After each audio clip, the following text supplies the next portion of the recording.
출근하고 나서 우리 아이는 과연 어떻게 지내고 있을까? 문득 궁금하고 걱정된 적 있으신가요?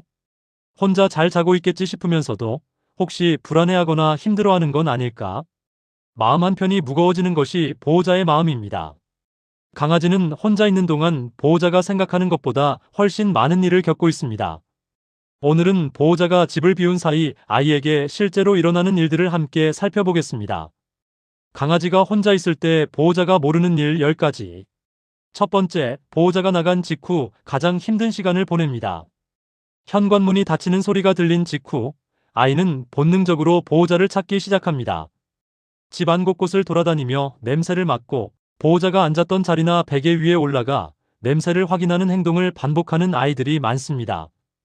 이 시간이 하루 중 아이에게 가장 불안한 순간이며 출근 전 아이를 과하게 달래거나 흥분시키는 것이 오히려 이 불안을 더 키울 수 있습니다.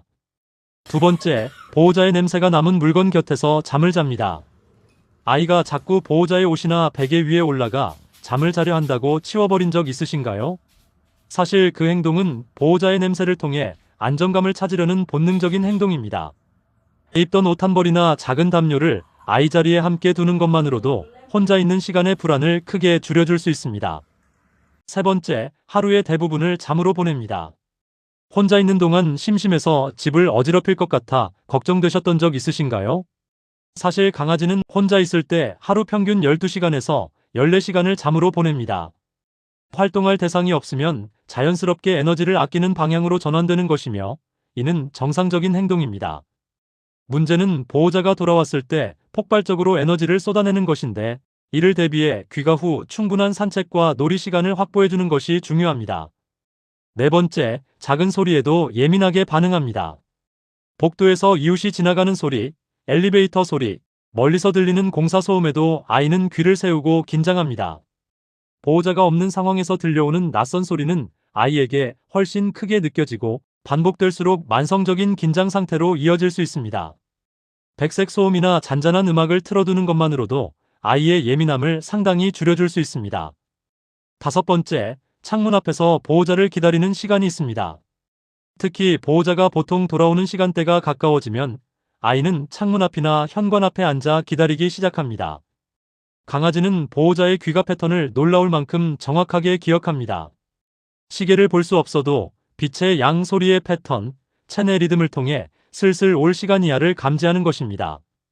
그 자리에서 기다리는 아이의 모습이 하루 중 아이가 가장 설레는 순간일 수 있습니다. 여섯 번째, 분리불안이 있는 아이는 조용히 스트레스를 쌓아갑니다. 겉으로 보기에 얌전히 있는 것 같아서 괜찮다고 생각하셨던 적 있으신가요? 짖거나 물건을 부수지 않는다고 해서 아이가 편안한 것은 아닙니다. 조용히 웅크려 있거나 과도하게 하거나 식욕이 떨어지는 것도 스트레스의 표현일 수 있습니다. CCTV나 팩캠으로 혼자 있는 아이의 모습을 한번 확인해 보시는 것을 권장합니다. 일곱 번째, 물을 잘 마시지 않는 경우가 많습니다. 보호자가 없는 환경에서는 긴장감 때문에 물을 평소보다 적게 마시는 아이들이 많습니다. 특히 여름철에는 탈수로 이어질 수 있으므로 물그릇을 여러 곳에 두거나 자동 급수기를 활용하는 것이 도움이 됩니다. 귀가 후 아이가 물을 급하게 많이 마신다면 혼자 있는 동안 충분히 마시지 못했다는 신호일 수 있습니다.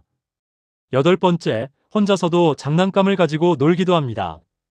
혼자 있는 동안 아무것도 안 할 것 같지만 심심함을 스스로 해결하려는 아이들도 있습니다. 장난감을 물고 이리저리 옮기거나 혼자서 공을 굴리며 노는 모습이 팩캠에 포착되기도 해요. 이런 행동은 아이가 혼자 있는 시간을 건강하게 보내고 있다는 긍정적인 신호이며 다양한 종류의 장난감을 돌아가며 제공해주는 것이 지루함을 줄이는 데 효과적입니다. 아홉 번째, 보호자가 돌아오는 소리를 듣는 순간 온몸이 반응합니다.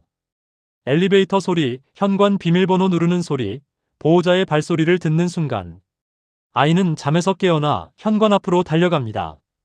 그 달려오는 속도와 꼬리의 각도가 하루 종일 얼마나 기다렸는지를 고스란히 보여줍니다. 바쁘고 피곤한 하루를 보내고 돌아왔더라도 그 반가움에 잠깐만 눈을 맞춰주세요. 아이에게 그 10초가 하루 중 가장 행복한 순간입니다. 마지막 10번째, 혼자 있는 시간이 길수록 보호자와의 유대가 더 깊어지기도 합니다. 혼자 있는 시간이 길어서 미안한 마음이 드셨던 적 있으신가요? 하지만 혼자 있는 시간 자체가 문제가 되는 것은 아닙니다. 중요한 것은 함께하는 시간의 질입니다. 짧더라도 온전히 아이에게 집중하는 시간, 산책 중 핸드폰을 내려놓고 눈을 맞추는 시간이 쌓일수록 아이는 혼자 있는 시간도 불안하지 않게 버텨낼 수 있는 힘을 갖게 됩니다. 집을 나서는 발걸음이 조금 가벼워지길 바랍니다. 오늘도 출근하면서 아이 얼굴을 한 번 더 돌아보셨나요? 그 마음 자체가 이미 좋은 보호자라는 증거입니다. 아이는 보호자가 돌아온다는 것을 압니다. 그리고 그 믿음 하나로 오늘 하루를 버팁니다. 집에 돌아갔을 때 현관 앞에서 온몸으로 반겨주는 아이에게 오늘은 조금 더 오래 눈을 맞춰주세요. 그 짧은 순간이 아이의 하루 전체를 보상해주는 시간입니다. 구독과 좋아요 부탁드립니다.